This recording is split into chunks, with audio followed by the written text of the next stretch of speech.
Hey everybody, it's Party Elite here with another episode of Total Breakdown. Today we see a great battle at Volksgrad between the Greenskins of Blood and the Wood Elves of Morgengrat. A reminder that Morgengrat is a YouTuber as well, and I'll be linking to his channel in the description down below. And as always, if you'd like to see more Total Breakdown, make sure you let me know by hitting like and subscribe and leaving a comment down below.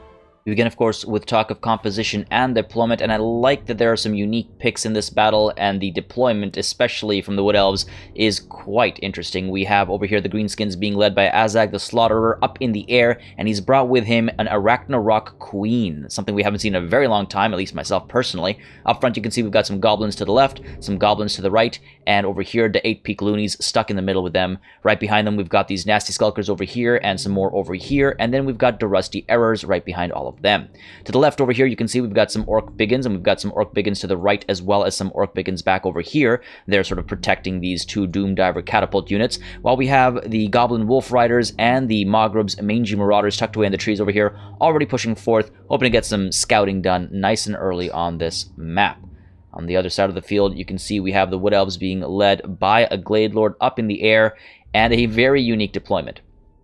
Back over here, far from the enemy, we've got 2 units of War Dancers. To the left over here, you can see we've got a pair of Sisters of the Thorn and some Dryads. And then to the right over here as well, we've got a pair of Sisters of the Thorn and some Dryads. Then we've got some Eternal Guard over here. We've got some Eternal Guard over here. And we also have, among them, this Branch Wraith as well as the Firebark Elders, the Treekin Regiment of Renown. They are a very interesting unit. They're fiery damage, magical damage, they're fire resistant, and of course physically resistant as well. And the Branch Wraith, just a reminder, is not only a caster, but also relatively capable in melee if push comes to shove. Now let's take a look at this battle here and how it all breaks down, as we've got these goblins atop their wolves going around scouting, trying to see exactly what the Wood Elves have done, because of course with this map not a lot is visible for either side because of the shape it takes, and of course the plentiful trees across the board over here. So you can see we've got Mogreb's Mangy Marauders pushing over to here, we've got the Goblin Wolf Riders pushing up over there, and we have Azak pushing off to the side over here. Again, just aware that the opponent here is likely to do some very clever things based on player history, I suppose. Meanwhile over here you can see the Glade Lord has pushed forward alongside some of the Sisters of the Thorn, and because these Goblin Wolf Riders were up front over here, they were actually able to spot this movement of the Sisters of the Thorn into the trees over here, so nicely done. And you can see meanwhile we actually have the Doom Diver catapults trying to get good hits onto the Glade Lord over here, and actually managing to get some great hits there, great accuracy on those Doom Divers, I should say. Great sacrifice there, a good winged Goblin versus Dragon kind of a battle going on up in the air. Meanwhile you can see we have the Goblin Wolf Riders pulling back, and we've got the Azag the Slaughterer pulling off to the side, and everybody sort of rotating as these Sisters of the Thorn were spotted earlier. And I believe these Sisters of the Thorn as well have been spotted, so the entire Greenskin composition here is turning around to deal with that, still firing away at the Glade Lord, hitting the Glade Lord with Spirit Leech as well from Azag, of course. And the Glade Lord needs to pull back into safety, as over here you can see we have the Sisters of the Thorn firing away at these Goblin Wolf Riders who decide better than to stick in that engagement, pull back into safety. And as you can see, we've got these 2 Sisters of the Thorn able to sneak up. I think the Greenskins here completely missed that movement, and now these Sisters are able to push forth from these trees and get some nice, potentially rear charges or some shots into the backs as these Goblin Wolf Riders, as well as Mogreb's Mangy Marauders, pull back to respond to this evolving situation over here. The Glade Lord as well, you can see, not really committing to an engagement anywhere, trying to, I think, get the Doom Diver catapults to waste some shots, dancing around back and forth, but the Doom Diver catapults have since changed their targets, firing away at some of these Sisters of the Thorn over here, as you can see, trying to get some hits in to reduce what can be a pretty threatening unit. Again, the Sisters of the Thorn are physically resistant, they've got poison damage from range, and in melee, if they get a couple good charge, especially into some lowly goblins, they can do a fair bit of work. And you can see we do have the Sisters of the Thorn moving in to do exactly that, dive right through these goblins, but the goblins in response dive into them. Of course, we have those Doom Divers coming through, while at the same time back here, these Sisters of the Thorn are firing away into the Orc Biggins back over here. We have these Sisters of the Thorn trying to pull away into relative safety from these goblins, still firing away the Doom Diver catapult, while you can see at the same time we have a great use of the breath attack from the Glade Lord's Forest Dragon there, getting a solid hit on these Orc Biggins, dropping their health to about 50%, by about 50%, it goes both ways, doing a fair bit of damage over there. Great pick, saw that the angle was right, these guys were laid out in a box like so, came in from the side here, cast that breath attack and did a fair bit of hurt, taking care of a unit that can be pretty scary because of their anti-large capabilities. And meanwhile, you can see back over here, we actually have the Sisters of the Thorn completely falling apart because the Arachnarok Queen decided to get involved over here. We have the Rusty Errors as well as Mogreb's Mangy Marauders firing away. We have some Spider Hatchlings brought to the field as well, thanks to the Arachnarok Queen, and you can see Terra has kicked in, and we've got these Sisters of the Thorn trying to give up and leave the fight, while over here the Glade Lord once more hit by Spirit Leech, trying to take care of enemy leadership as quickly as possible, while here these Sisters of the Thorn tempt fate, dive into this melee engagement, and you can see we have the nasty Skulkers popping their smoke bombs right away, slowing these Sisters of the Thorn down immediately and surrounding them, trying to shut them down once and for all, as they tempted fate perhaps a little too much. But we do have the War Dancers finally able to close the gaps. We have the Branch Wraith here as well, very close to closing the gap over here, and the Branch Wraith again, as well as these War Dancers, will do a lot of damage. The War Dancers are great in melee, they're anti-infantry, and they dive right into these nasty Skulkers, while back over here you can see the Rusty Arrows are firing away alongside these Doom Diver Catapults into the Sisters of the Thorn back here, as WH kicks in for the Greenskins, giving them the advantage, of course, buffing their stats, a huge bonus to melee attack, to speed, and to charge bonus. And back here you can see we've got these nasty Skulkers alongside these Goblins and the Arachnarok Queen chasing after various units, needing to pull back over here and provide some support in this very crucial central engagement. You can see we get Earthblood over here trying to provide some support and keep these units alive, as the Glade Lord here has put herself in a very terrible situation, going toe-to-toe with a bunch of units and also dealing with Azag the Slaughterer right now under the influence of WH, all of these Greenskins.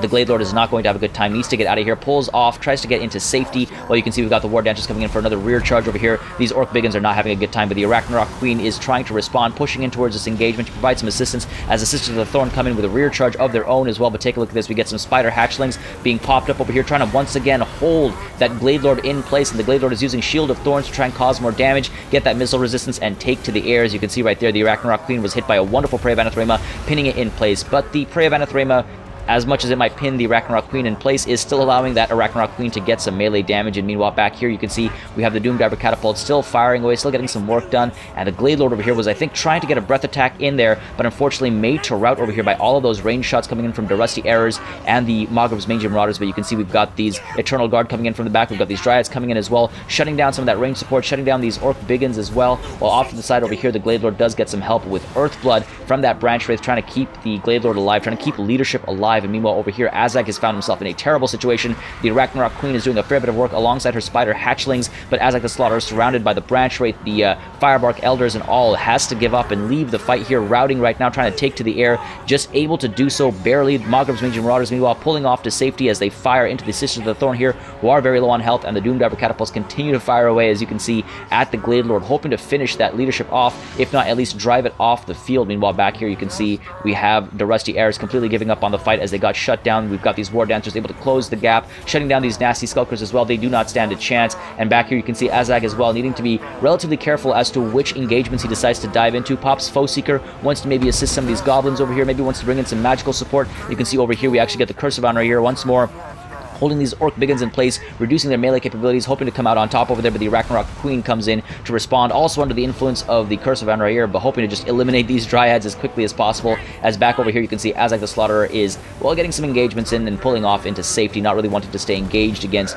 the War Dancers or the Branch Wraith over here, again using Shield of Thorns to provide some assistance as they come out on top over these Goblins. And back here you can see we have these Sisters of the Thorn pushing in for a rear charge into these Orc Biggins, hoping to scare them off once and for all. They are very low in health and morale, and the Arachnarok Queen, you can see, very quick to respond, trying to get rid of these Sisters of the Thorn as this other unit of Sisters of the Thorn move in for another rear charge of their own, getting these Orc Biggins to rout. And we also get Earthblood coming in to provide some support and keep all of these Wood Elf units alive if possible. Meanwhile, you can see over here the Wood Elves have won this sort of frontline engagement, pushing back over here, trying to shut down the Doom Diver Catapult, because they've done a fair bit of damage to these two units, and at the same time the Rusty Arrows over here not shut down, able to fire away at these War Dancers from a safe distance as they close the gap into the Doom Diver Catapult here, forcing them off their equipment, forcing them back, hoping to come back to dive another day, I suppose we could say. The Goblin Wolf Riders meanwhile coming back as well, hoping to get some interceptions in there, while Azag is looking back at, I think, the Branch Wraith over here, hoping to pin her down and stop her from making any advances. As the Goblin Wolf Riders as well move in, trying to take care of that magical support, maybe route it off the field, as Mogrov's Mangy Marauders as well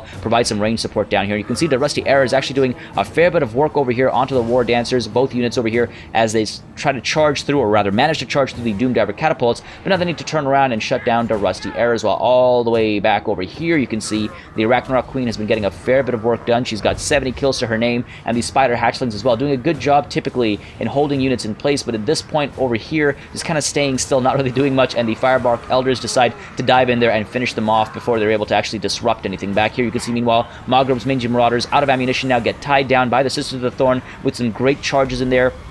just trying to get rid of that unit that might otherwise come in for rear charges later on, and the Ragnarok Queen as well now, looking for an opportunity to get involved, sees these War Dancers, decides to push right into them as the Goblin Wolf Riders pin them in place. Great charge over there, bringing in that fear, bringing in that terror, hoping to scare these 2 units of War Dancers off. They're using the Shadow's Coil right now, so that reduces their melee attack significantly. Even though their melee defense is high up, that Ragnarok Queen comes charging in with a charge bonus of 55 or so, with a charge bonus, sorry, of 40 or so, and of course there's poison in there, there's some range support coming in, there's the armor-piercing damage. The War Dancers don't really stand much of a chance, and you can see now the Rusty Arrows here firing away at these Eternal Guard as they try to close the gap. We have these Orc Biggins coming in to intercept alongside these Goblins as well, holding them in place as the Ragnarok Queen again comes out on top in this situation. Over here we get the Sisters of the Thorn hit by Spirit Leech, trying to get rid of this unit, diving in with a charge with both of these units, Azag as well as the Ragnarok Queen. We've got Spider Hatchlings now chasing them down as they are terrified away. Wah kicks in once more again, and the Ragnarok Queen now pushing in towards these Dryads, hoping to finish them off. As off in the distance here you can see the Firebark Elders not doing anything. They're a very valuable unit, physically resistant, fire and magical damage if and when necessary, but more importantly, that physical resistance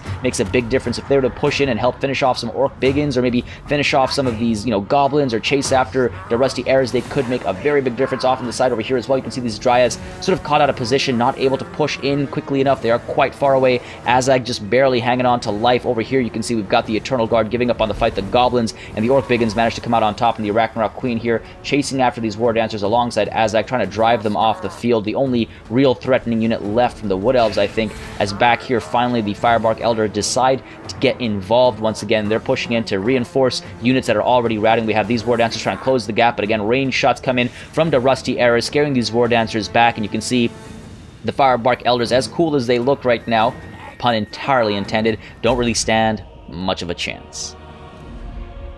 Some interesting decisions in this one. I haven't seen a spider on the field in a very long time, and here we have the Queen herself coming in to rack up over 100 kills and acting as a very crucial element in the Greenskin army. The Wood Elves came in with an inventive approach as well, hoping to encircle the Greenskins and shut them down from multiple sides early on. It almost worked, and despite the massive kill counts on some of the Wood Elf units, a lot of those are on the Spider Hatchlings of the Ragnarok Queen. A touch of anti-large assistance to use against the Queen or potential cavalry could have made all the difference in the world here. As always, make sure you subscribe to this channel for more Total War content and keep sending in those battle replays. I do think it's one of the best ways to learn, and it's always nice to see such amazing battles from the community. I'd also like to thank all of my patrons for supporting the channel every month. It makes a huge difference, keeping us alive and running smoothly. Thank you all very much for watching. I'll see you on the battlefield.